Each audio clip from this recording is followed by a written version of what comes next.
नीचे इस डायग्राम के नीचे लिखे तो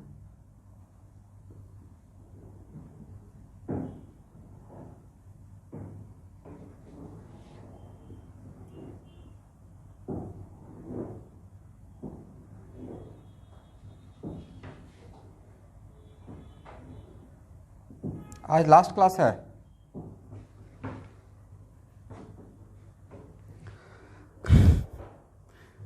एक बस इसके बाद एक और कॉन्सेप्ट, और उसके बाद क्लास असाइनमेंट का मेरा कॉन्फिडेंस है कि क्लास असाइनमेंट का और होम असाइनमेंट का है इस खास एटॉमिक स्ट्रक्चर से 95% प्रॉब्लम आपसे बन जाएगा। इसलिए मेरे लिए डाउट के लिए बस ओनली 5% रहेगा, अगर सही से आप थ्योरी को फॉलो किए हैं तो ओके। क्योंकि जो मेन बड़ा प्रॉब्लम था, जो बढ़िया प्रॉब्लम था कॉन्सेप्चुअल, उसको मैं खुद ही क्लास में ले रहा था साथ में। तो देखिए स्टूडेंट, डी ब्रॉगली का क्या हाइपोथेसिस है कि कोई भी मूविंग पार्टिकल, किसी भी मूविंग ऑब्जेक्ट में पार्टिकल कैरेक्टर भी रहेगा और वेव कैरेक्टर भी रहेगा, लेकिन उसके लिए generally experimentally it is found that कह सकते हैं कि पार्टिकल का mass should be very less and speed should be very high, speed almost compare to speed of light. क्योंकि ये इन्फ्लुएंस था थ्योरी किससे, आइंस्टाइन का थ्योरी से, right. Photo electric effect, photon मतलब लाइट में पार्टिकल कैरेक्टर भी है और वेव कैरेक्टर भी है। तो अगर मान लेते हैं कि मेरा एक कोई इलेक्ट्रॉन है जो किसी ऑर्बिट नंबर n में मूव कर रहा है जिसका रेडियस r है, तो उस इलेक्ट्रॉन का पार्टिकल कैरेक्टर के अलावा हो सकता है इलेक्ट्रॉन वेव कैरेक्टर भी शो कर रहा हो, वेव बनाकर मूव कर रहा हो, ओके करेक्ट। तो point to be noted, de Broglie wavelength के लिए क्या फार्मूला था, de Broglie wavelength equal to, बोलिए, M v, okay.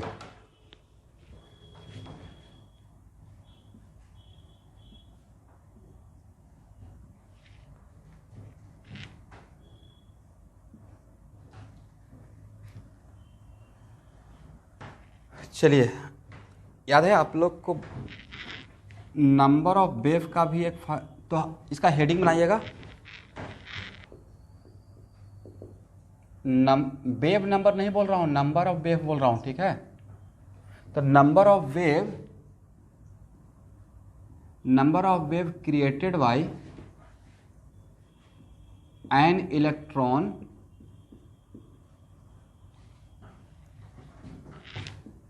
when it is present in orbit number n। किसी ऑर्बिट नंबर n में इलेक्ट्रॉन अगर प्रेजेंट रहेगा, ऑब्वियसली इलेक्ट्रॉन जब रहेगा तो उस ऑर्बिट में रेस्ट में तो रहेगा नहीं, सर्कुलर मोशन करते रहेगा, तो टोटल नंबर ऑफ वेव कितना प्रोड्यूस करेगा। तो आप लोग को नंबर ऑफ वेव्स का एक फार्मूला दिए थे और ऐसे दिखाए थे कि देखिए, yes very good, L Y lambda, और यहाँ से यहाँ तक वन वेव, तो वहाँ number of wave equal to formula दिए थे sir, number of wave equal to होगा total length by wave length, right, total length by wave length. तो एक्चुअल में तो अब मुझे इस पूरे ऑर्बिट में इलेक्ट्रॉन ने कितना वेव क्रिएट किया, इस पूरे ऑर्बिट में इलेक्ट्रॉन ने टोटल नंबर ऑफ वेव कितना क्रिएट करके मूव कर रहा है, तो इस पूरे ऑर्बिट का लेंथ कितना होगा। तो सर ऑर्बिट का लेंथ तो वही होगा ना, पेरिफेरी ऑफ द ऑर्बिट। तो number of waves in given orbit, इस पे बहुत ऑब्जेक्टिव आया, बहुत बात तो नहीं बोल सकते लेकिन ऑब्जेक्टिव आया है, अब फ्री में मार्क्स है सोचिए। तो number of waves in given orbit equal to क्या बोल सकते हैं sir, 2 pi r by lambda कर दीजिए, राइट, एंड 2 पाई r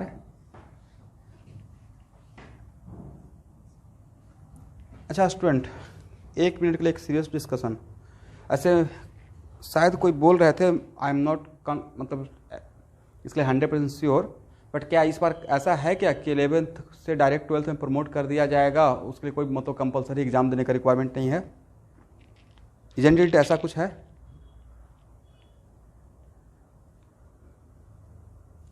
और अगर है भी तो बहुत कुछ हार्ड एंड फास्ट। देखिए अगर ऐसा कुछ रहेगा तो फिर मेरा पढ़ाने का थोड़ा प्लानिंग अलग हो जाएगा, और फिर अलग थोड़ा प्लानिंग पॉइंट ऑफ व्यू से। इसका मतलब है कि अगर ऐसा कुछ रहेगा कि सर इस बार 11th का फाइनल एग्जाम का कोई टेंशन नहीं है, आप लॉन्ग रन का प्लान बनाकर without wasting single day for 11th final exam आप अपने तरीके से पढ़ाते हुए 12th फोर्ड और इंट्रेंस के चलते रहिए, तो मैं उसके अकॉर्डिंग फिर अपने आप को ढाल लूँगा। अदरवाइज क्या होता है कि दिसंबर में और जनवरी में 1 मंथ टाइम वेस्ट होता है, कुछ टॉपिक को शॉर्टकट में पढ़ाता हूँ और फिर उसको दोबारा पढ़ाना पड़ता है, तो एक ही चैप्टर में 2 बार टाइम वेस्ट हो जाता है।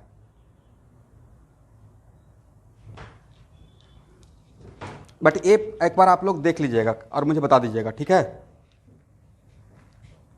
तब अब मैं अपने फ्लो में चलते रहूँगा, और उस फ्लो में चलेंगे तो आपका दिसंबर आते आते नेक्स्ट टाइम 10 जनवरी या 15 जनवरी तक 2021 पूरा सिलेबस 2 साल का फिनिश कर दूंगा, मतलब 45 days before board exam, 1.5 month पहले।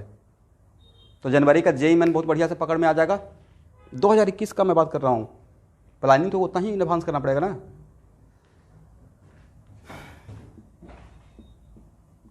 क्या बोले? Oh sorry, 2022। तो चलिए, number of waves in given orbit equal to, और लैम्डा के बदले क्या लिखेंगे सर? h/m भी, करेक्ट? तो क्या हो जाएगा 2 पाई, m भी तो ऊपर चला जाएगा,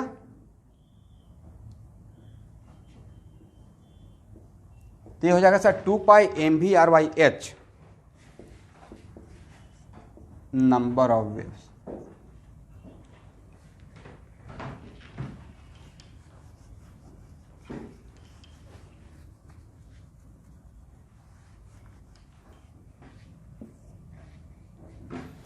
और बोर मॉडल में एक एजम्पशन था, पोस्टुलेट्स ये भी तो था, mvr equal to nh/2 pi, quantization of angular momentum. याद है आप लोग को? जहां पे n क्या था? Orbit number. तो क्या हम लोग इक्वेशन ए और बी से क्या mvr को का वैल्यू nh/2 पाई इक्वेशन ए में पुट कर सकते हैं? इसका मतलब नंबर ऑफ वेव्स ऐसे लिखिए, from equation B number of waves equal to 2 pi by h, और mvr के लिए क्या? nh/2 पाई, करेक्ट स्टूडेंट? तो 2 पाई से 2 पाई कैंसिल और h से h कैंसिल, आंसर कितना आ गया? n। इसको बॉक्स में कर लीजिए। इसका मतलब कितना बढ़िया रिजल्ट मिल गया सर। इलेक्ट्रॉन जिस ऑर्बिट में रहेगा उस ऑर्बिट का जो ऑर्बिट नंबर रहेगा उस ऑर्बिट में उतना ही वो वेव क्रिएट करेगा, करेक्ट? इसका मतलब number of wave created by an electron equal to orbit number. ये हो गया ट्रिक कौन से मतलब शॉर्टकट में, उसका डेरिवेशन में करके दिखा दिया, करेक्ट?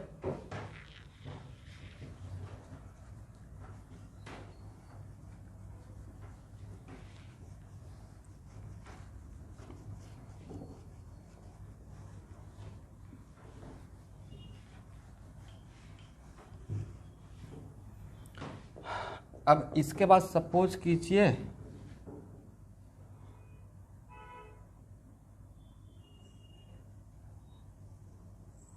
मैंने एक ऐसा डायग्राम बनाया कि मेरा इलेक्ट्रॉन किसी ऑर्बिट में है, इस ऑर्बिट का ऑर्बिट नंबर n है और उसमें ऐसा डायग्राम है, तो इसका ऑर्बिट n का वैल्यू क्या है? हो सकता है ऑब्जेक्टिव आपसे यही पूछ लिया जाए, तो वेरी गुड। तो वन कंप्लीट का वेव का मतलब क्रेस्ट यहाँ देख सकते हैं, राइट? तो एक वेव ये हो गया, यहाँ से यहाँ तक 1 कंप्लीट वेव, फिर वहाँ से यहाँ तक दूसरा कंप्लीट वेव, और यहाँ से यहाँ तक तीसरा। तो how many number of waves? इसमें ध्यान से क्रेस्ट से क्रेस्ट देखिएगा, तो टोटल नंबर ऑफ वेव्स कितना है? 3। इसका मतलब ये ऑर्बिट नंबर कितना था? 3 था, करेक्ट?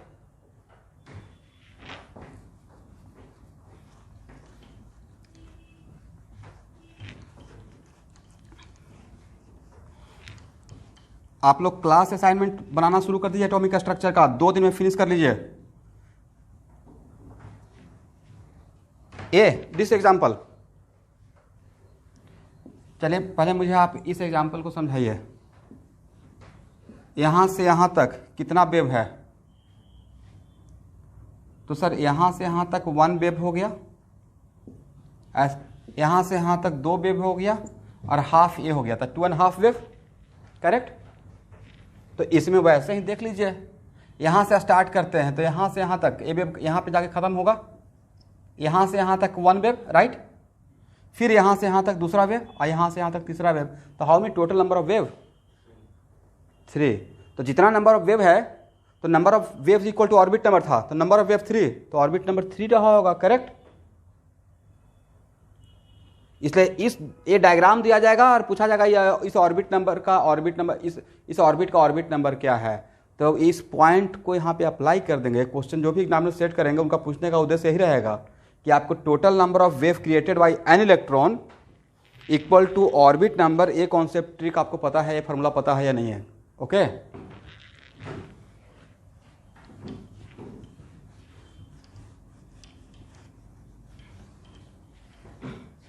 हाँ,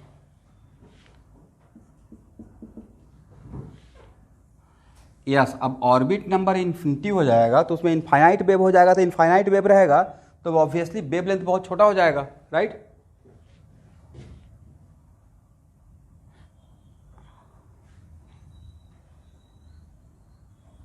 बोले तो इसमें ऑर्बिट, इसका एन का वैल्यू क्या रहेगा?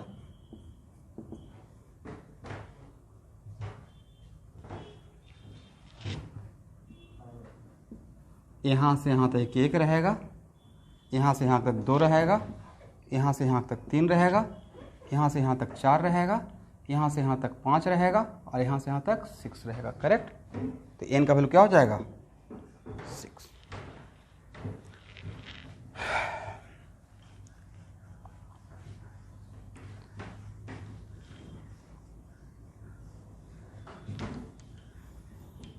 एक मिनट, तो पहला तो ऑर्बिट नंबर पूछ लिया जाएगा, समझिए। यहाँ पे डायग्राम देकर पहले ऑर्बिट नंबर पूछ लिया जाएगा, और फिर इस वेव का वेवलेंथ पूछा जाएगा। तो क्या वेवलेंथ आपसे निकल जाएगा?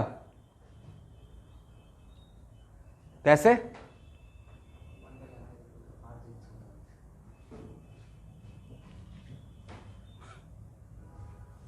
अच्छा, वेरी गुड। तो सर 2πr/6 कर देंगे, राइट। 2πr/6 कर देंगे तो 1 कंप्लीट वेवलेंथ का लैम्डा मिल जाएगा, राइट। ये भी एक अच्छा है, 2πr/6 कर देंगे। दूसरा ऐसे भी तो कर सकते हैं कि सर एक काम कर देंगे, wavelength equal to h/mv, right. और h/mv करेंगे, और mv के बदले तो ये भी तो पता है कि sir mv equal to √2mk होता है, करेक्ट। या v तो हम लोग निकालने के लिए जानते ही ना, 1 इलेक्ट्रॉन सिस्टम के लिए v equal to v0 n²/z, right. तो v निकालेंगे, इलेक्ट्रॉन का मास पता ही रहेगा तो वहां से भी निकाल लेंगे, बट यूनिट का ख्याल रख लीजिएगा, ओके। अगर एच का वैल्यू एसआई सिस्टम में पुट कर रहे हैं तो एम और वी का वैल्यू भी किस में रहेगा? एसआई सिस्टम में ही रखना है। एक ही फार्मूला में 2 सिस्टम यूनिट का नहीं यूज करते हैं। अगर ऊपर का न्यूमरेटर में या कहीं कुछ भी एक एसआई सिस्टम है तो दूसरा भी किस में रखेंगे, तो ऐसा भी निकाल सकते हैं।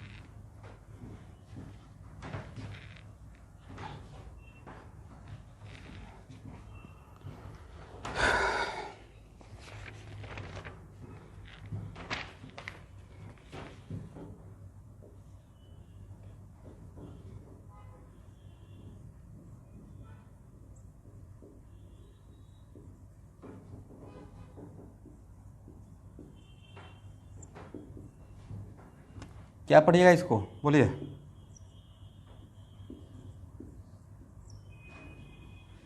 अनसर्टेनिटी प्रिंसिपल नहीं, this is the last topic.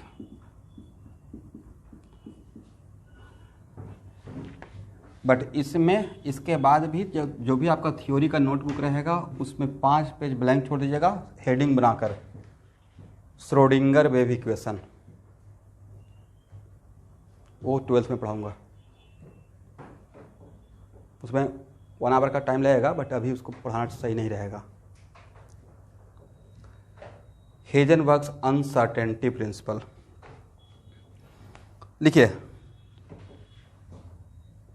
क्या बोले?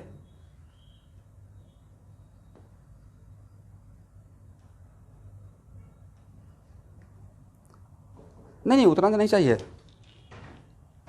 तो ऐसे करके 3 पेज छोड़िए, काफ़ी है।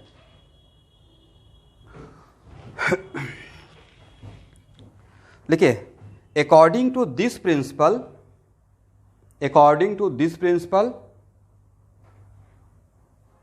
the exact position and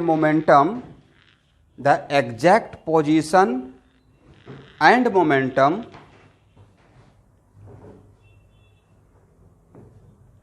of a fast moving particle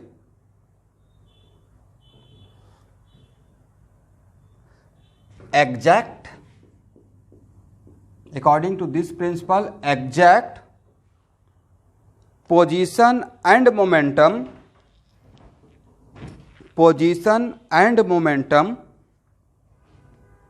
of a fast moving particle cannot be calculated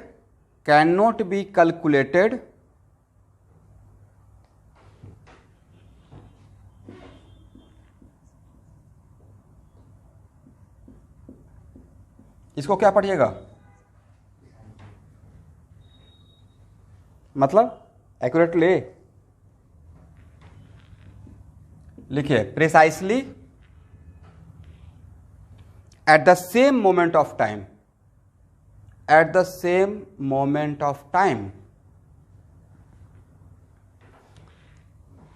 एक मिनट रुकिए, इस लाइन को पहले समझते हैं, डिकोड करते हैं।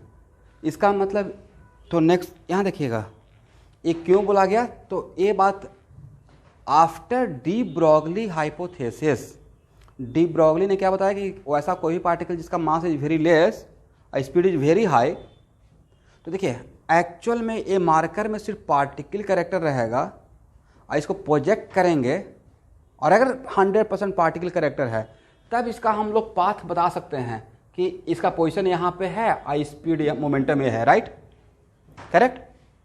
लेकिन ये ऐसे करके जाते रहेगा, अगर वेव कैरेक्टर रहेगा तो अगर पोजीशन इसका मतलब ये होगा कि अगर आप पोजीशन एक्यूरेटली बताते हैं तो मोमेंटम में एरर आ जाएगा, और मोमेंटम एक्यूरेटली बताते हैं तो पोजीशन में एरर आ जाएगा। दोनों बात एक साथ नहीं बता सकते हैं, इस लाइन का ए मीनिंग हुआ, करेक्ट।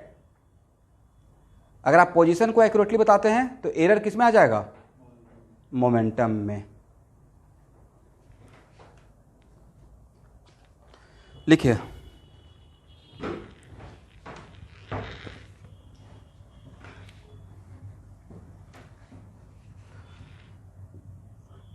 तो delta X into delta P into है greater than equal to h/4π। इसका मतलब delta X into delta P equal to h/4π। यही हेजनबर्ग अनसर्टेनिटी प्रिंसिपल का पहला फार्मूला है, जहाँ पे डेल्टा एक्स क्या है, ध्यान से समझिएगा। डेल्टा एक्स है error in position, error in what? Position. और डेल्टा पी क्या है? Error in momentum.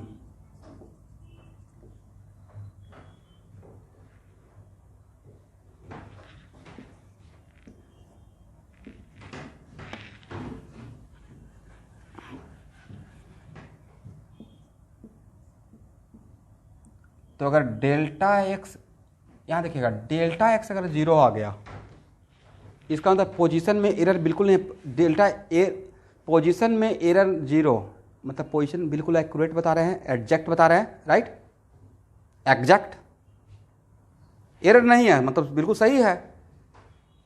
तो अगर पोजीशन आपने इधर बिल्कुल एररलेस बता दिया तो मोमेंटम का एरर कितना हो जाएगा सर? मोमेंटम के लिए तो delta P, error in momentum के लिए delta P h/4π delta x लिखेंगे, राइट। अरे वैल्यू 0 हो जाएगा तो ये तो इन्फिनिटी हो गया ना। इसका मतलब है कि पोजीशन एक्यूरेट बता रहे हैं तो मोमेंटम के लिए आप 100% मतलब क्या है, अनसर्टेन है, बहुत बड़ा एरर है उसमें, करेक्ट। और अगर डेल्टा पी 0 है तो मतलब मोमेंटम बिल्कुल एग्जैक्ट बता रहे हैं आप, तो डेल्टा एक्स क्या हो जाएगा सर, डेल्टा एक्स इन्फिनिटी हो जाएगा अकॉर्डिंग टू दिस फार्मूला।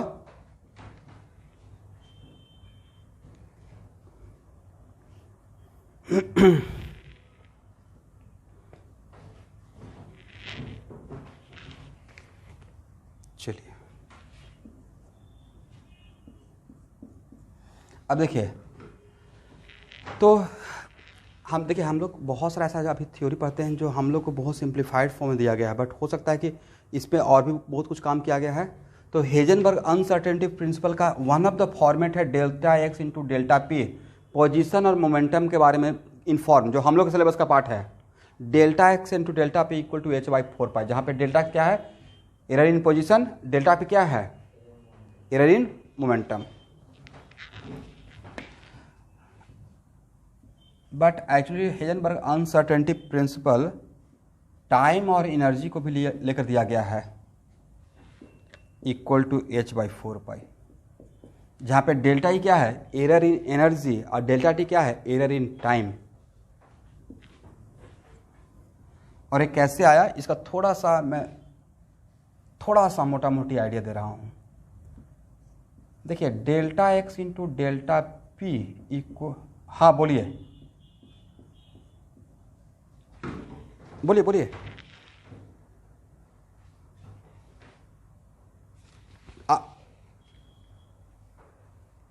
कहाँ तक आप लिखे थे, यहाँ तक लिख पाए थे?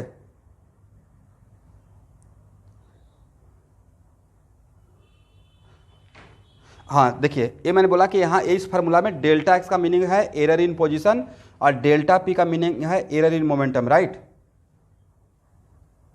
अब फिर क्या हम लोग delta X equal delta P, इस फार्मूला से delta P equal to h/4π delta X लिख सकते हैं? तो अगर डेल्टा एक्स का वैल्यू 0, तो डेल्टा एक्स का वैल्यू 0, तो डेल्टा एक्स क्या है, एरर।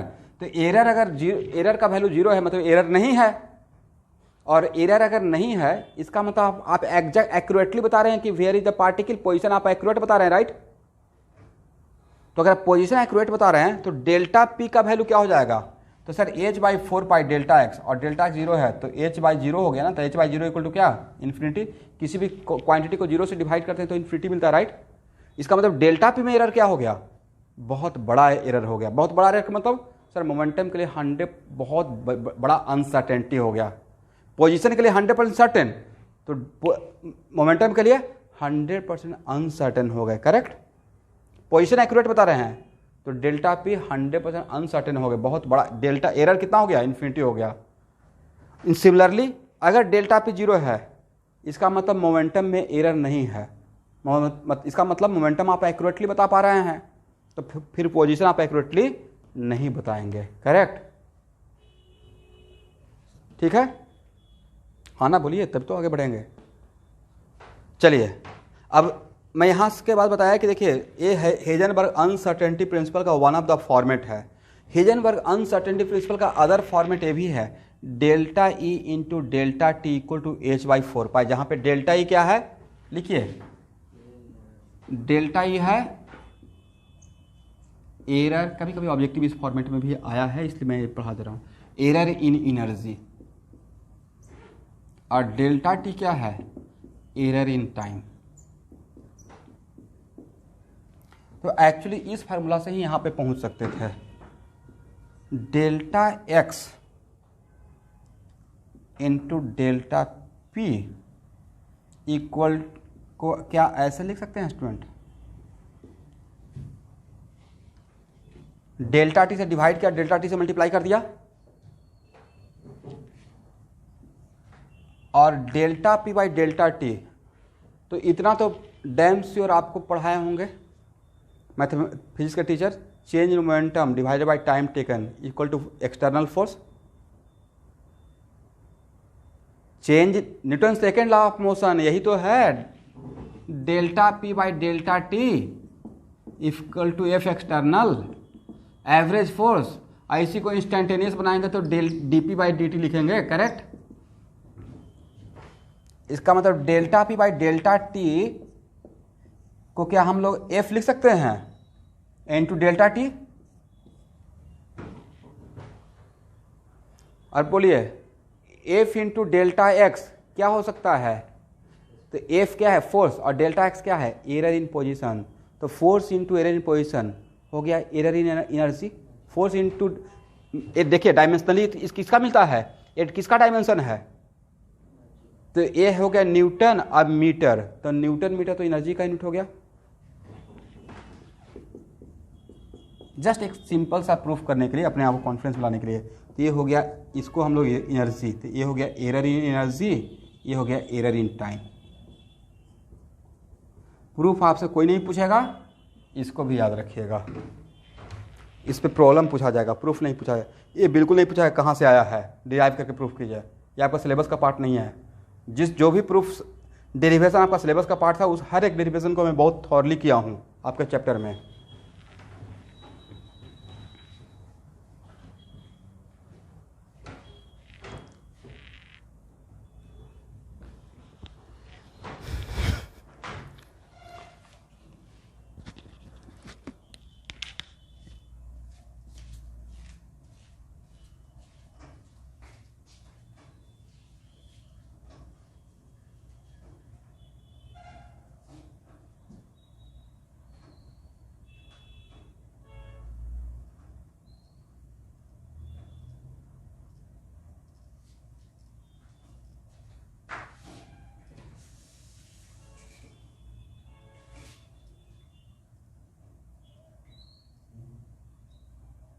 जब बोर्ड क्लियर हो जाएगा तो बोल दीजिएगा, तब तक मैं वेट कर रहा हूँ।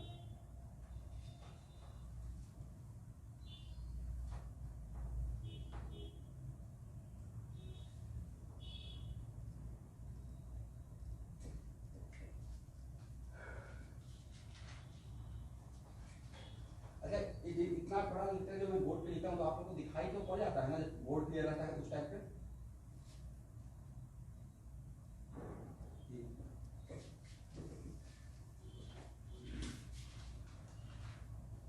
नेटवर्क फ्लक्चुएट हो रहा है अभी, ठीक।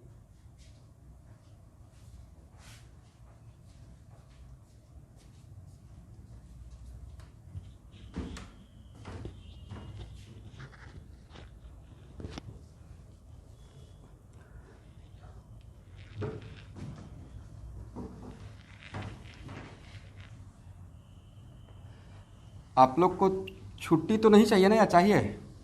सही सही बोलिएगा। दुर्गा पूजा का ऑल डिपेंड,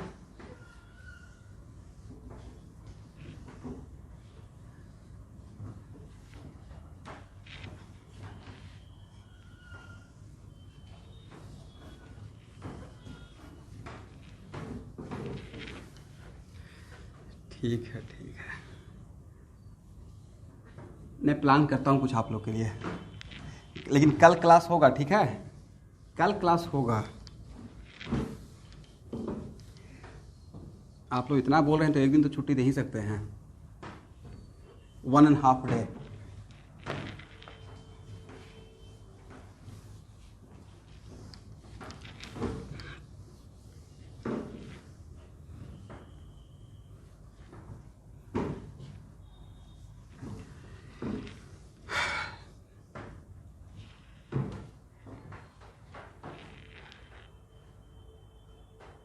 संडे और मंडे छुट्टी कर दें क्या? संडे मंडे, नौवीं और दसवीं, दसवीं को हो गया विजयादशमी।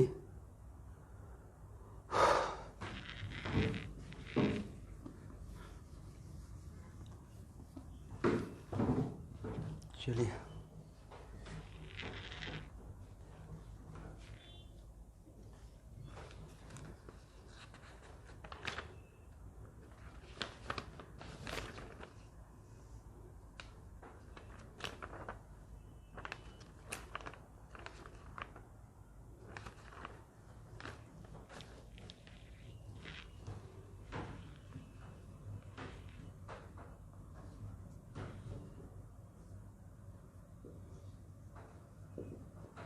देखिए तो uncertainty in position is problem, uncertainty in position is twice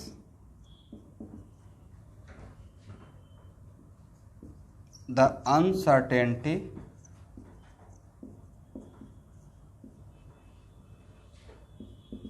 in momentum।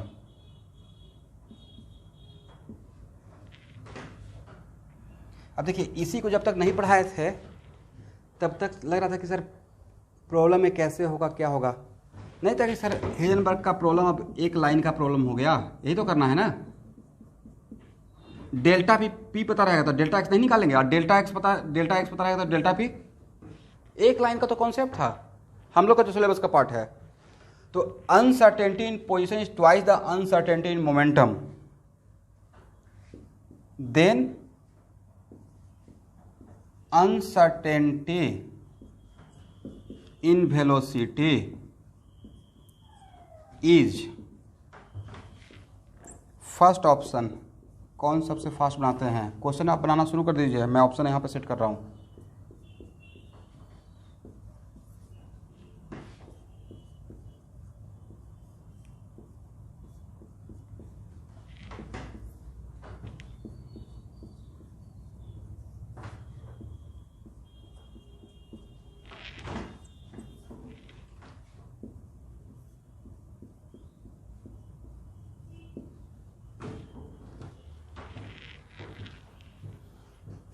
इन चार ऑप्शन में कौन सा ऑप्शन करेक्ट है?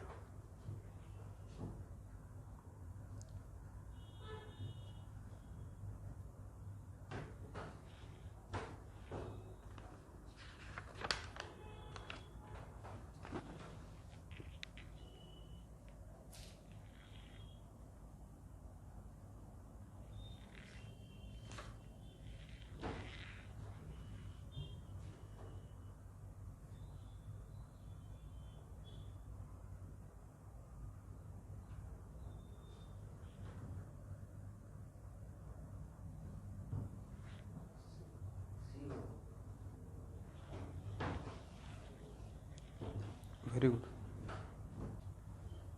Very good.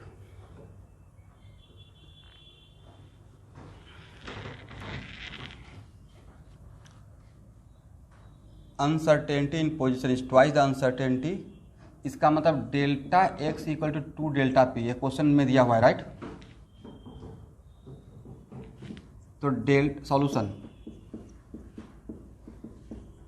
तो delta X into delta P equal to H by 4 pi, और 2 delta P into delta P equal to H by 4 पाई,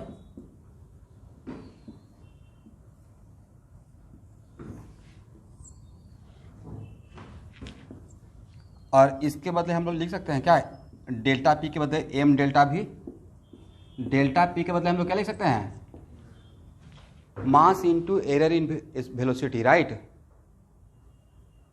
मास में तो error नहीं रहेगा, मास तो सेम ही रहेगा, बट एरर रहेगा किस में, मोमेंटम का जो एरर रहेगा वो ड्यू टू वेलोसिटी राइट। तो एम डेल्टा वी और M delta V equal to H by 4 pi. तो यहाँ पे डेल्टा वी का स्क्वायर हो गया ना, तो डेल्टा वी का square equal to H by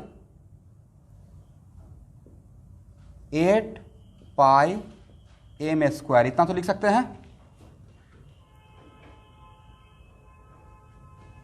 तो डेल्टा वी इक्वल टू हो जाएगा √/h by 8 pi M square. आप देख लीजिए बाहर में जो ऑप्शन, तो इसको मैं 2m को हम लोग बाहर निकाल लेते हैं, तो 2m को बाहर निकाल लीजिएगा तो अंदर में क्या बचेगा सर, 2 पाई h बाई 2 पाई बचेगा राइट। मतलब करेक्ट ऑप्शन क्या रहेगा, सी। चलिए, जब तक क्वेश्चन लिखे थे तब तक बोर्ड सही था। हाँ, तो उसके बाद तो आप ही को सॉल्व करना था। ऑप्शन देख बताइए वहां पे, क्या ऑप्शन सी है?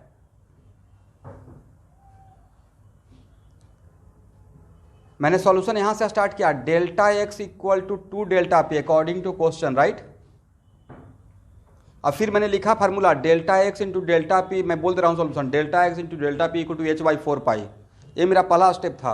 और डेल्टा एक्स मतलब मैंने लिख दिया 2 डेल्टा पी और 1 डेल्टा पी वहाँ पे था ही, तो कितना हो गया equal to H by 2 pi, H by 4 pi. और डेल्टा पी इक्वल टू हम लोग delta P error in momentum equal to mass into error in velocity, मतलब एरर इन स्पीड लिख सकते हैं। तो M delta V, M delta V, तो M और एम स्क्वायर हो गया, और डेल्टा भी इंटू डेल्टा भी, डेल्टा भी का स्क्वायर हो गया, तो डेल्टा भी स्क्वायर को हम लोग लेफ्ट में रखे और बाकी सारा क्वांटिटी को राइट में लेके चले गए। तो डेल्टा वी का whole square equal to H by 8 pi M square. तो डेल्टा भी कितना रहेगा, root over H by 8 pi M square. उसके बाद ऑप्शन मिला लीजिए क्या बाहर निकालना है। तो अगर हम लोग अंदर से 2m को बाहर निकालते हैं तो 1/2m को बाहर निकालिएगा तो अंदर में क्या बचेगा, root over H by 2 pi, correct.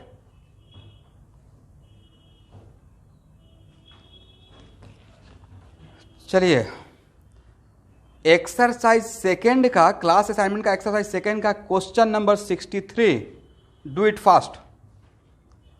Exercise second का question number 63।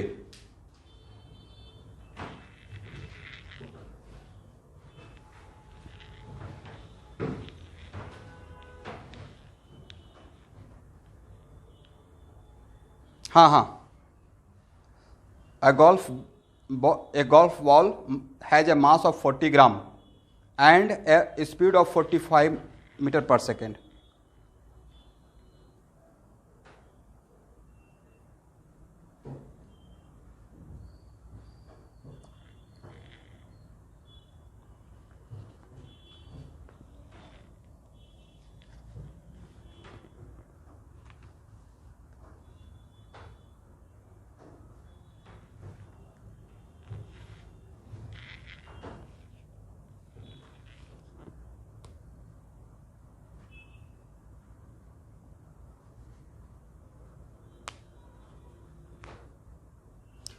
Exercise second atomic structure class assignment का एक्सरसाइज सेकेंड का question number 63, second last question.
देखिए पॉइंट टू नोटेड, यहाँ पे एक टेक्निकल, अभी आपको आप लोग को बोर्ड दिखाई पड़ रहा है?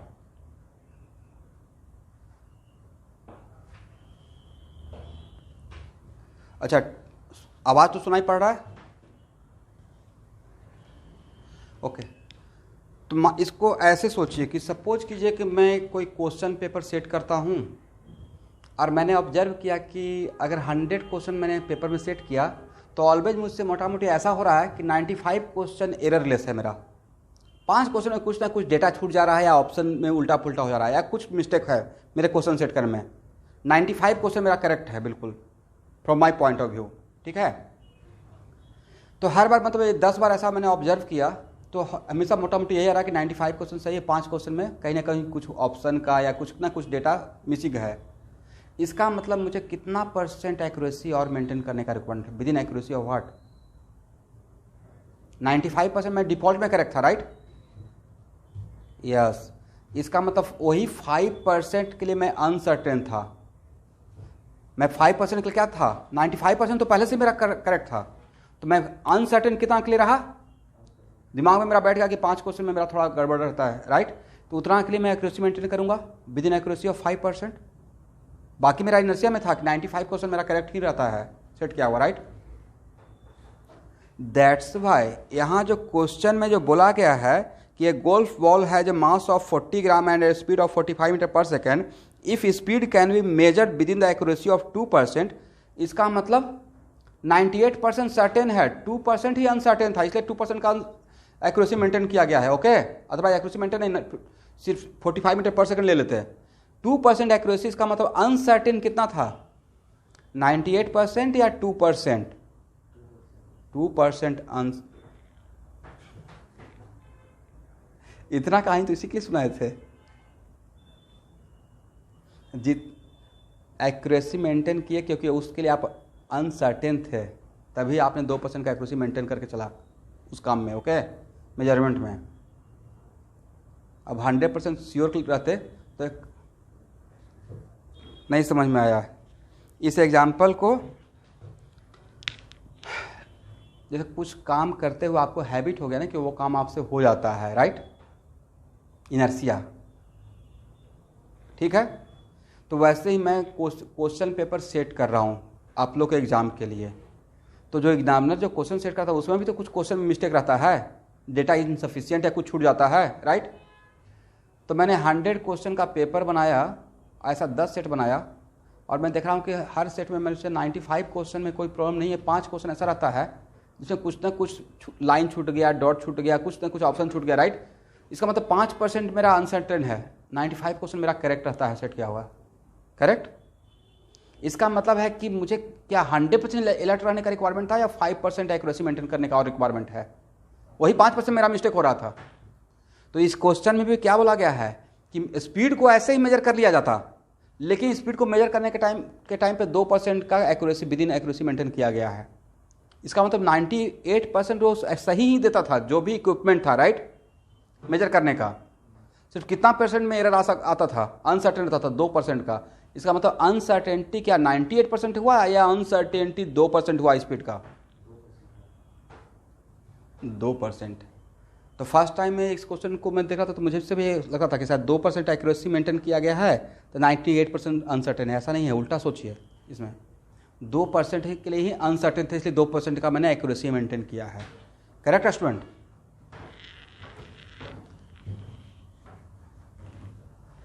तो उसके बाद तो आंसर निकल जाएगा। यहाँ देखिए, तो एक्चुअल में uncertainty in speed, error in speed, तो क्या हम लोग ऐसे बोल सकते हैं 45 इंटू 2/100, क्योंकि 2% ही क्या है, स्पीड में अनसर्टेनिटी है। बाकी 98% सर्टेन था, 2% जो एक्यूरेसी मेंटेन किए वो क्या इंडिकेट करता है, अनसर्टेनिटी इन स्पीड। इसका मतलब इसी 2% से एरर आ सकता था। तो एरर इन स्पीड क्या हो गया, 45 इंटू 2/100, ये हो गया मीटर पर सेकेंड। तो delta X by into M delta V, delta P के लिए आप एम डेल्टा वी लिख सकते हैं, equal to h/4 then delta X equal to sir h/4 M delta V, h/4 और m कितना था 40 ग्राम, तो उसको ग्राम में लेना है या केजी में कर देना है, केजी। और ये कितना हो जाएगा इंटू 45 इंटू 2/100, और एज का वैल्यू तो आपको पता ही है 6.626 इंटू 10⁻34 जूल सेकेंड। तो यहाँ से डेल्टा एक्स निकल जाएगा। कैलकुलेशन कर लेंगे आप लोग, कैलकुलेशन पार्ट आपका, okay.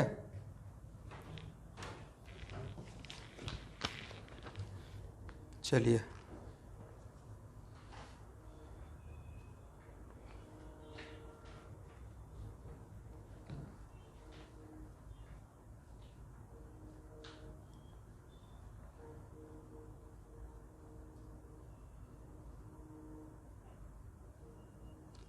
Question number 51, exercise 2 question number 51।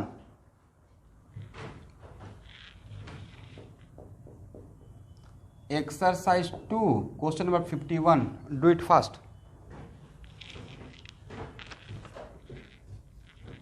एक अभी IIT का ऑब्जेक्टिव बना हुआ है।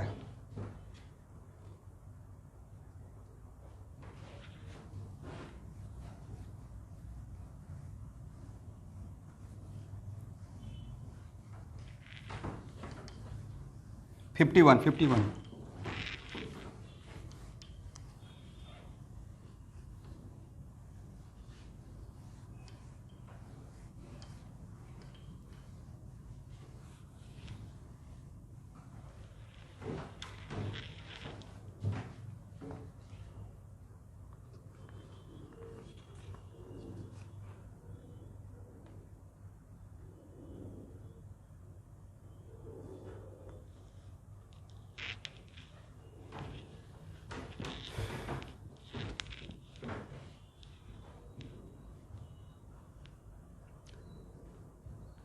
सबसे पहले तो आप लोग सॉल्व करने के लिए एक प्लेट बनाइए, accelerated through same potential difference. तो सेम पोटेंशियल डिफरेंस एक पॉइंट बनाएंगे ना प्लेट जैसा।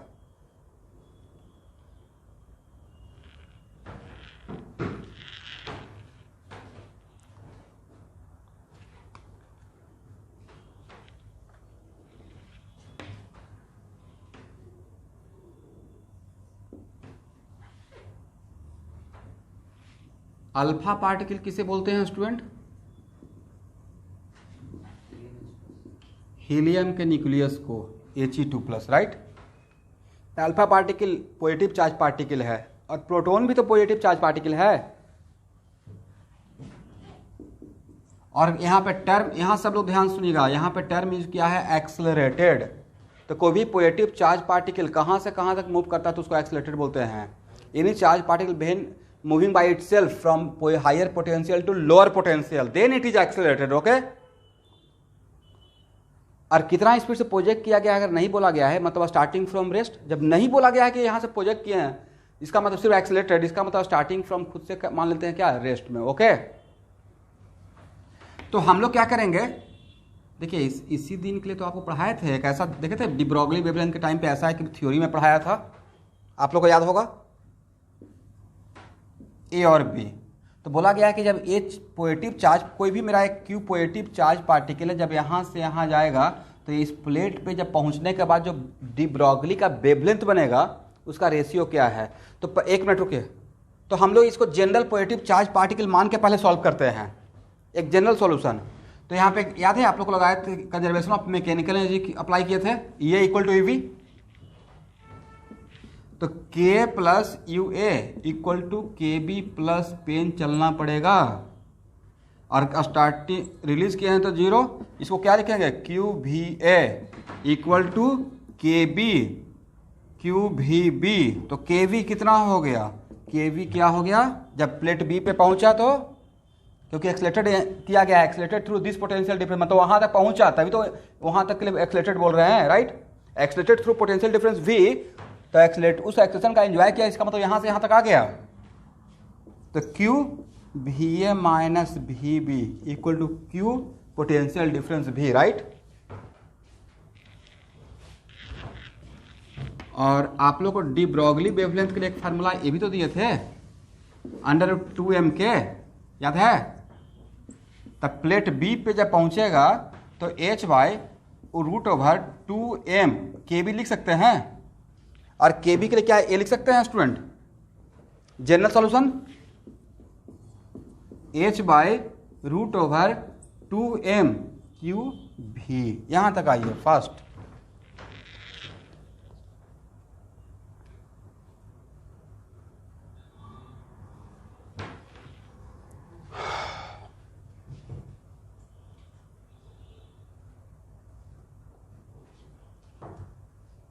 हो गया।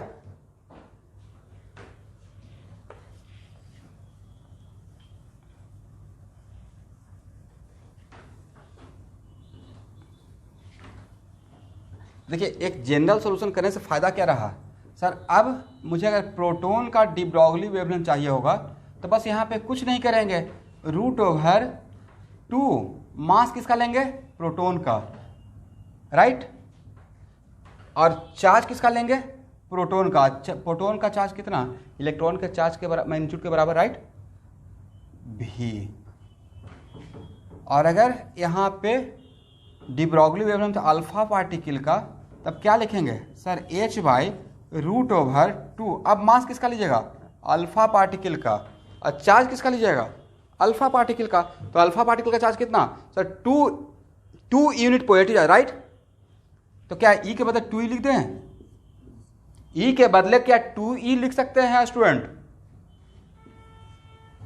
और किसका बाई किसका रेशियो निकालना था, अल्फा पार्टिकल बाई प्रोटॉन का या प्रोटॉन बाई अल्फा पार्टिकल का लैम्डा।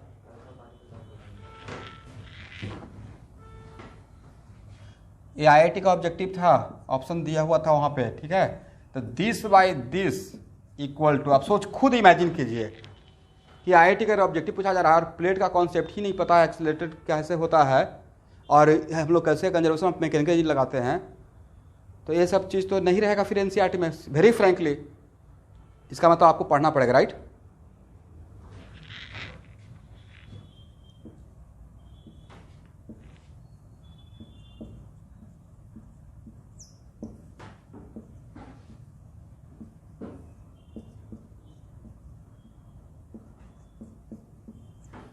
जो कैंसिल होता है उसको कैंसिल कर दीजिए, एच और एच कैंसिल हो गया, यहाँ का 2 और यहाँ का 2 कैंसिल हो गया, भी तो कैंसिल हो जाएगा और ई भी कैंसिल हो जाएगा। क्या बचेगा,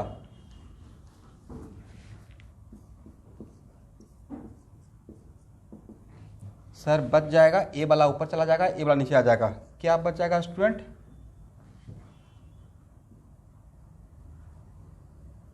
2 into mass of alpha particle by mass of proton. देखिए तो मैं करेक्ट हूं।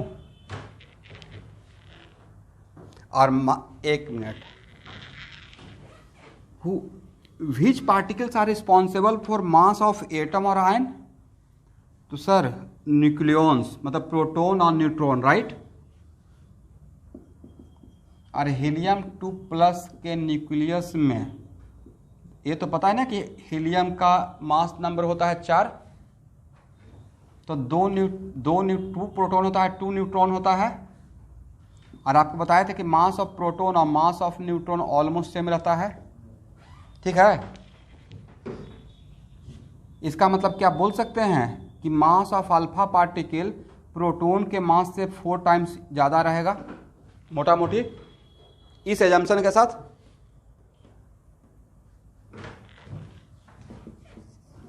तो 2 इंटू 4 इंटू अल्फा पार्टिकल का mass, one of the alpha particle का मास 1 प्रोटॉन के रेस्पेक्ट में 4 टाइम ज़्यादा रहता है। कोई पूछेगा क्यों, बोलना है कि अल्फा पार्टिकल के न्यूक्लियस में, न्यूक्लियस ही रिस्पॉन्सिबल होता है मास के लिए। 2 प्रोटॉन 2 न्यूट्रॉन है, न्यूट्रॉन और प्रोटॉन का मास मोटा मोटी सेम मान लेते हैं, और divided by mass of proton. तो मास ऑफ प्रोटॉन और मास ऑफ प्रोटॉन आपस में कैंसिल, तो क्या बचा, √8, मतलब 2√2:1, करेक्ट, ठीक है।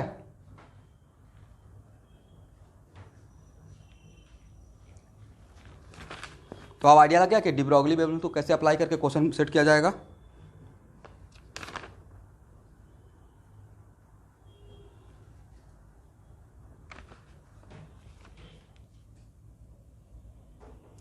एक मिनट, हमसे आप लोग उल्टा काम करवा दिए हैं।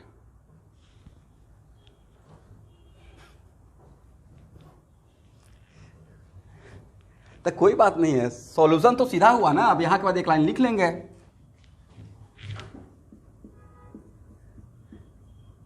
Ratio of alpha particle of proton का पूछे या ratio of proton by alpha particle का, दोनों में से कुछ भी निकाल के जो रिक्वायरमेंट रहेगा। लास्ट में अपना गलती को एहसास मुझे हुआ क्वेश्चन पढ़कर अभी।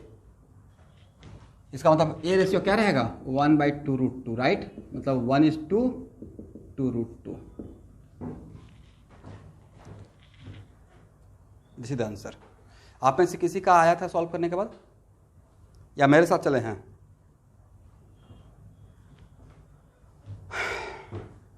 हम साथ साथ हैं। चलिए तो इसी बात पे एक और क्वेश्चन बनाइए। क्वेश्चन नंबर 52 बहुत बढ़िया क्वेश्चन है, मज़ा आ जाएगा। एक्सरसाइज 2 का क्वेश्चन नंबर 52।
बोलिए, क्वेश्चन नंबर 52 भी मेरे साथ सॉल्व कीजिए आप लोग। बोले तो इलेक्ट्रॉन पहले से कहाँ पे है? फर्स्ट एक्साइटेड, इसका मतलब ऑर्बिट नंबर 2 में है, राइट। और इसको बाहर से कितना एनर्जी सप्लाई कर दिए हैं? 8 electron volt by means of photon, right. उस एनर्जी को लेकर इलेक्ट्रॉन हायर लोअर ऑर्बिट में जाएगा या हायर ऑर्बिट में? तो हायर ऑर्बिट कौन सा है?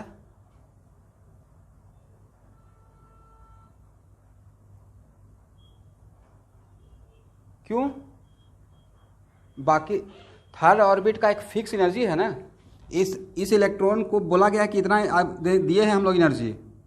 इसका मतलब है कि थर्ड ऑर्बिट और सेकेंड ऑर्बिट का एनर्जी गैप 8 इलेक्ट्रॉन वोल्ट होना चाहिए, तभी तो ऑर्बिट 3 बोल सकते हैं।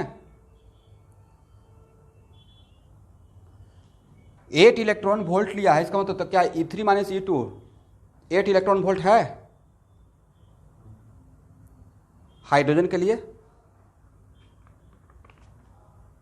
नहीं है, डिफरेंस निकाल के देख लीजिए। E3 minus E2 third orbit तब ना बोल पाएंगे जब E3 minus E2 equal to 8 electron volt, right.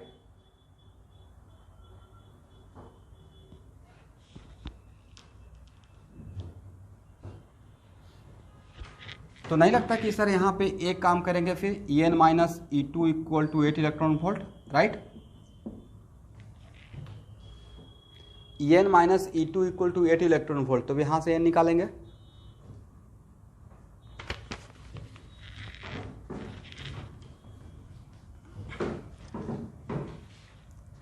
एक मिनट रुकिए अब।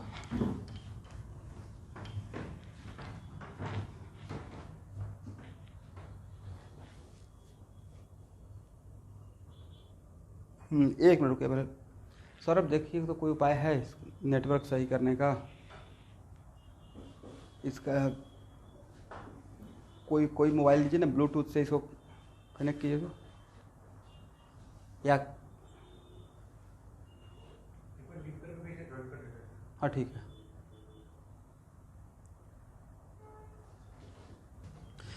स्टूडेंट मैं ये बोल रहा था कि इस इलेक्ट्रॉन को अगर हम लोग 8 इलेक्ट्रॉन वोल्ट आउटसाइड से सप्लाई कर रहे हैं तो इस 8 इलेक्ट्रॉन वोल्ट का एनर्जी लेकर इलेक्ट्रॉन ऑर्बिट नंबर 2 से हायर ऑर्बिट में जाएगा। बट किस ऑर्बिट में जाएगा इस बात पर डिपेंड करेगा कि उस ऑर्बिट और ऑर्बिट नंबर 2 का एनर्जी गैप 8 इलेक्ट्रॉन वोल्ट हो, राइट। इसका मतलब यहाँ पे कहाँ पे जाएगा मुझे नहीं पता है। तो अगर n मान लेते हैं तो En माइनस E2 का difference must be equal to 8 electron volt, correct. तो यहां से सॉल्व करने के बाद n का वैल्यू आप लोग क्रॉस चेक करके देखिए तो निकल पाता है? नहीं निकल। क्या n का वैल्यू निगेटिव आता है? क्या क्या जाता है? कॉम्प्लेक्स मतलब रूट के अंदर निगेटिव। ऐसा होना भी चाहिए था। बोलिए क्यों? तो E2 क्या है? E2 का एनर्जी का वैल्यू कितना था? यहाँ देखिए माइनस 3.4 इलेक्ट्रॉन वोल्ट था, राइट। याद है? इसलिए कभी कभी कुछ डेटा याद रखने से फटाक से क्लिक कर जाता है। और ऑर्बिट नंबर 2 से ऑर्बिट नंबर इन्फिनिटी मतलब ऑर्बिट नंबर 2 का बाइंडिंग एनर्जी। अब बाइंडिंग एनर्जी क्या रहता है? इलेक्ट्रॉन को कंप्लीटली एटम से डिटैच करने का लिए minimum amount of energy, right. तो ऑर्बिट नंबर 2 का बाइंडिंग एनर्जी क्या होता है? E infinity minus E2। ये वैल्यू कितना है सर? 3.4 electron volt.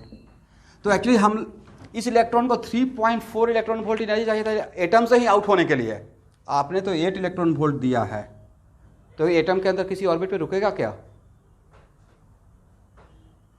या कंप्लीटली एटम से बाहर चला जाएगा, राइट। इसलिए पहला क्वेश्चन इसमें बात तो ये था कि इलेक्ट्रॉन एटम के अंदर किसी ऑर्बिट में रहेगा ही नहीं। इसलिए मैंने बोला कि इसका एक काम करके देखिए, यहाँ से n निगेटिव आएगा, मतलब n निगेटिव का मतलब ऐसा कोई ऑर्बिट हायर ऑर्बिट में ऐसा कोई ऑर्बिट है ही नहीं जहाँ पे एटम के अंदर इलेक्ट्रॉन रहेगा। तो ऐसा कोई ऑर्बिट है ही नहीं, मीन्स इलेक्ट्रॉन ऑर्बिट के एटम के अंदर नहीं रहा, डिटैच हो गया। उसको दोबारा मैं आपको समझाने के लिए इसका E2 का वैल्यू निकाला, सेकेंड एनर्जी स्टेट का बाइंडिंग एनर्जी। तो सेकेंड एनर्जी स्टेट का बाइंडिंग एनर्जी ओनली क्या था? Only 3.4 electron volt. इसका मतलब है कि ये मिनिमम अमाउंट ऑफ एनर्जी होता है, बट चाहिए था एटम से आउट करने के लिए 3.4 इलेक्ट्रॉन वोल्ट। यहाँ से इन्फिनिटी पे आने के लिए आपने सप्लाई कर दिया 8 इलेक्ट्रॉन वोल्ट। तो जो बाकी बचा रहेगा उसका उस एनर्जी का इलेक्ट्रॉन क्या करेगा सर? वो इलेक्ट्रॉन का काइनेटिक एनर्जी में कन्वर्ट हो जाएगा, राइट। ये कुछ वर्क फंक्शन जैसा नहीं है, मेटल का वर्क फंक्शन जैसा। इज इट कंपलसरी कि जितना मेटल का वर्क फंक्शन रहेगा उतना ही फोटोन भेजेंगे? उससे ज़्यादा कभी तो भेज सकते हैं। तो जो रेस्ट बचता है उसको किस में कन्वर्ट कर लेते हैं? Kinetic energy. समझ में आया थीम? तो फ्रॉम कंजर्वेशन ऑफ एनर्जी क्या हम लोग बोल सकते हैं बाइंडिंग एनर्जी, और जो बाकी बचेगा वो क्या करेगा? इलेक्ट्रॉन काइनेटिक एनर्जी में रहेगा, राइट। बाइंडिंग एनर्जी बोलना ही अपने आप में क्या हो गया कि इलेक्ट्रॉन एटम से डिटैच हो गया है, इक्वल टू 8 इलेक्ट्रॉन वोल्ट। तो क्या यहाँ से काइनेटिक एनर्जी निकल जाएगा एटम से? जो यहाँ पे आया तो एटम के सरफेस पे, तो सर 8 इलेक्ट्रॉन वोल्ट और माइनस 3.4 इलेक्ट्रॉन वोल्ट, राइट। इस तरफ बाइंडिंग एनर्जी को लेकर चलेगा। कितना बचा? 4.6 इलेक्ट्रॉन वोल्ट। यहाँ तक आइए। तब अब पूछा गया है इलेक्ट्रॉन का डी ब्रॉगली वेवलेंथ। तो अब जो एटम से बाहर जब इलेक्ट्रॉन आया तो उसका काइनेटिक एनर्जी ये था, तो उसके वजह से डायरेक्टली हम लोग ये निकाल सकते हैं क्या, lambda equal to root over एक ए फार्मूला ये भी तो था 2m के,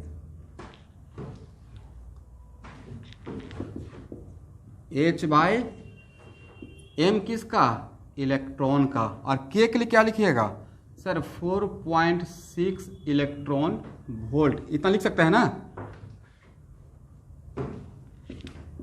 अब देखिए कितना स्मार्टली काम कर लेंगे, 2 मास ऑफ इलेक्ट्रॉन, ये 4.6 इलेक्ट्रॉन वोल्ट में से ई को बाहर इस तरफ ला सकते हैं, करेक्ट, इस ई को तो यहां पे ला सकते हैं ना, एक ही बात है ना। और इसके बदले रेडीमेड हम लोग रटे हुए हैं, शायद आप भी रटे हुए हैं जस्ट लाइक मी,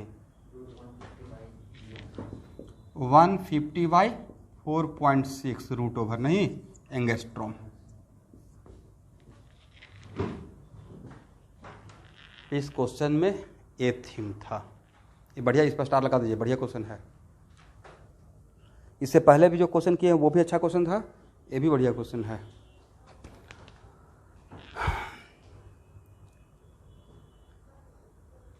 हाँ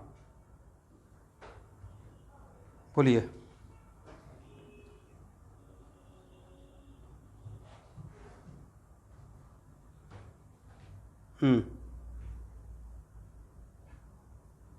चला जाता है, हाँ हाँ, वो जो रेस्ट बचेगा उसका क्या करेगा, तो जो रेस्ट बचेगा, तो आपने बोला सर काइनेटिक एनर्जी क्यों बोले, पोटेंशियल एनर्जी क्यों नहीं बोले, दिमाग में ये भी आ रहा होगा, राइट। तो पोटेंशियल एनर्जी नहीं रहेगा क्योंकि फिर पोटेंशियल एनर्जी किसके वजह से था, इलेक्ट्रॉन और प्रोटॉन के अट्रैक्शन की वजह से। बट अगर यहाँ पे जब इलेक्ट्रॉन इन्फिनिटी पे चला गया तो उसका रेडियस भी तो इन्फिनिटी मान लेंगे, और जब रेडियस इन्फिनिटी हो गया तो दो चार्ज पार्टिकल के बीच में जो पोटेंशियल एनर्जी का फार्मूला था आर, तो आर के बदले इन्फिनिटी, तो पोटेंशियल क्या हो जाएगा, 0 हो जाएगा। ओके ठीक है, चलिए क्वेश्चन नंबर 53 फर्स्ट।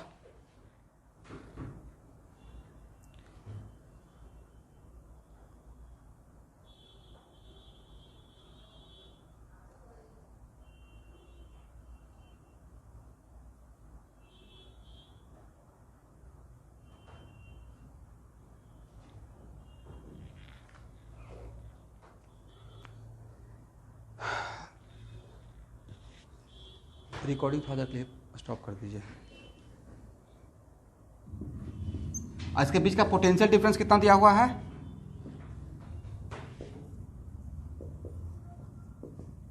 4 वोल्ट या 6 वोल्ट, कितना दिया हुआ था, हाँ 4 वोल्ट। अब पॉइंट में नोटेड बोला गया है इलेक्ट्रॉन को एक्सेलरेटेड, तो इलेक्ट्रॉन निगेटिव चार्ज पार्टिकल है और एक्सेलरेटेड बोला गया, इसका मतलब damn sure initially electron was in which plate, negative plate पे होगा, निगेटिव नहीं, इनिशियली इलेक्ट्रॉन लोअर पोटेंशियल पे रहेगा। कोई भी निगेटिव चार्ज पार्टिकल जब लोअर पोटेंशियल से हायर पोटेंशियल की तरफ आता है तब वो एक्सेलरेटेड होता है निगेटिव चार्ज पार्टिकल के लिए। ओके, तो एक्सेलरेटेड टर्म का इतना बड़ा मीनिंग है यहाँ पे। चलिए, तो क्या इसका मतलब आपका जो डी ब्रॉगली वेवलेंथ पूछा गया है वो प्लेट बी पे पूछा गया है या प्लेट ए पे पूछा गया है, पोटेंशियल यहाँ से यहाँ है तो ए पे नहीं, तो क्या हम लोग लिख सकते हैं E A equal to E B, और ई ए का मतलब क्या, K plus U A equal to K B plus U B, और के यू ए के लिए क्या लिखेंगे माइनस ई इंटू भी ए, के बी, तो यहाँ पे के बी क्या 0 है या इनिशियल में था कितना 6 इलेक्ट्रॉन वोल्ट, अब प्लस यू बी, ये इक्वेशन का इंपॉर्टेंस है। तो यू यहाँ पे क्या, और यू बी के लिए क्या लिखेंगे, यू बी के लिए लिखेंगे माइनस ई इंटू भी बी, राइट। तो के कितना हो जाएगा सर 6 इलेक्ट्रॉन वोल्ट, और प्लस ए टर्म को उस तरफ लेके चले जाना है, तो क्या लिखेंगे, इस तरफ जाएगा तो ई भी ए और माइनस ई भी बी, राइट। तो के ए कितना हो गया सर 6 इलेक्ट्रॉन वोल्ट। अभी बोर्ड क्लियर है? सौरभ रिकॉर्डिंग स्टार्ट कर दिए हैं? 6 इलेक्ट्रॉन वोल्ट, ई को कॉमन ले लीजिए तो V A minus V B. अब V A minus V B कितना 4 था ना, तो 6 इलेक्ट्रॉन वोल्ट अब प्लस 4 इलेक्ट्रॉन वोल्ट, कितना इलेक्ट्रॉन वोल्ट हो गया सर 10 इलेक्ट्रॉन वोल्ट हो गया, राइट। और जब प्लेट ए पे काइनेटिक एनर्जी हम लोग को पता ही चल गया तो क्या directly de Broglie wavelength equal to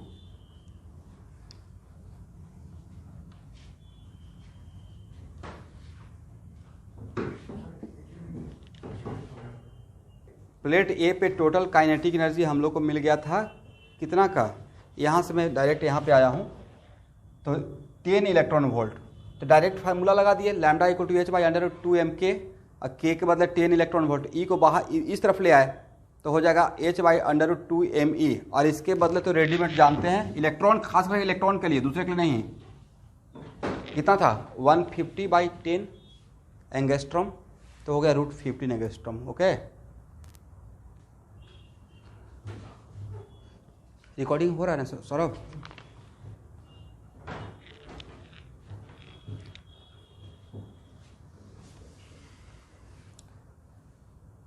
चलिए क्वेश्चन नंबर 54 और 55 डी ब्रॉगली कॉन्सेप्ट पे ही है। इसको क्या आप सॉल्व कर पाएंगे? आप लोग ट्राई कीजिएगा या मैं सॉल्व कर दूं?